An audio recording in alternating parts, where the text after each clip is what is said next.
Today, I'm going to talk about Bong Joon-ho's 2025 film Mickey 17, and specifically how it uses science fiction to comment on things like labor, technology, and the idea of human disposability, themes that are very common in Korean pop culture today.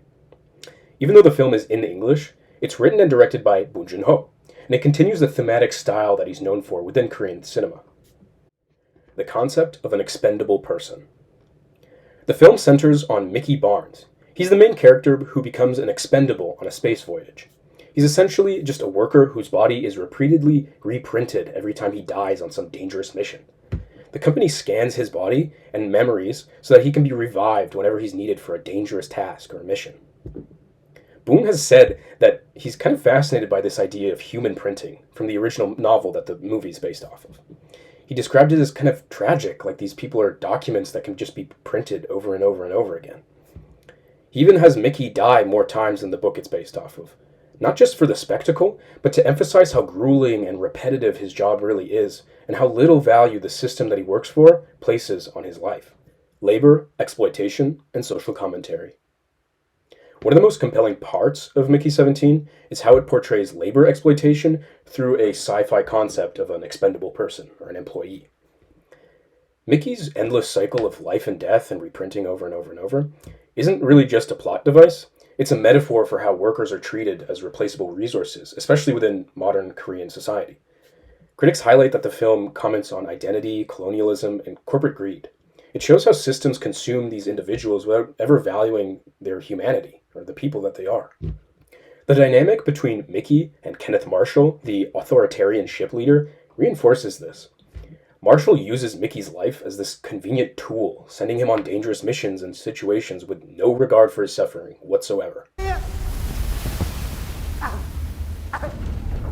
Mickey! Whoa! You haven't died yet? Your flamethrower's still good. Not a single scratch. It's a good thing I thought to come down here. Well, it's nice knowing you. Have a nice death. See you tomorrow.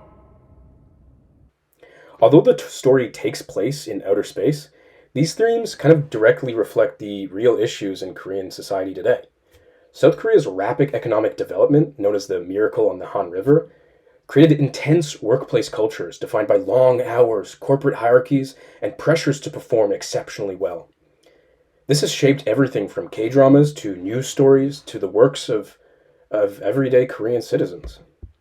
While this specific data doesn't come from any film sources, the parallel is kind of recognizable, right? Korean pop culture often critiques exploitative systems like this. We see it across Korean media such as Parasite, which explores class desperation and how the working class becomes invisible. Snowpiercer, another Bong Joon-ho film, shows class hierarchies especially well. And Squid Game, it revolves around debt and exploitation and this idea that individuals are just disposable in an economic system. The idea that a worker can be replaced, whether by some trainee, some younger employee, some technology, it resonates strongly within Korean pop culture. K-pop idols also often deal with intense physical and mental demands, and K-dramas frequently portray characters stretched thin by cultural themes such as work, debt, family expectations, things like that.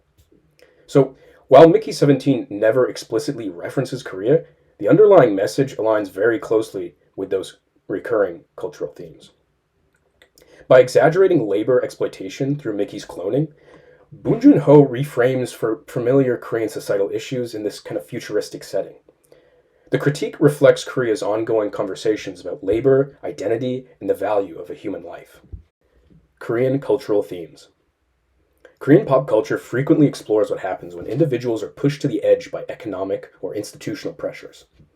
Like I mentioned before, Parasite talks about economic desperation, Snowpiercer about rigid class hierarchies, Squid Game about debt and survival. Mickey 17 fits really well into this tradition. It's simply swapping a Seoul apartment basement for something like a spaceship. And class struggles for cloning technology, it's similar to class struggles for getting jobs and being replaced by another worker. The anxieties remain the same. What is a person worth in a system that treats them as replaceable? Boone said that he didn't want to force this theme on viewers, but wanted his unique mix of humor and sci-fi to draw them into exploring it. This understated approach is actually really common in Korean filmmaking. It's a critique wrapped inside of entertainment, and it's actually very cleverly constructed. So, to wrap this up, Mickey 17 is not just some sci fi adventure story. I think it's more than that. It kind of reflects the larger Korean cultural themes about labor, inequality, and human value, how we place value on human lives.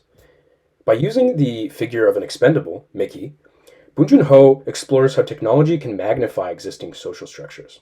It turns their workers into these replaceable units. The film continues the ongoing global influence of Korean storytelling, especially, showing that Korean popular culture isn't limited by language or genre. It's actually defined by the themes, the questions they ask, and the perspectives that creators like Bong Joon-ho bring to their work. Thank you for listening, and I hope you enjoyed this analysis of Mickey 17. It's nice knowing you. Have a nice death. See you tomorrow.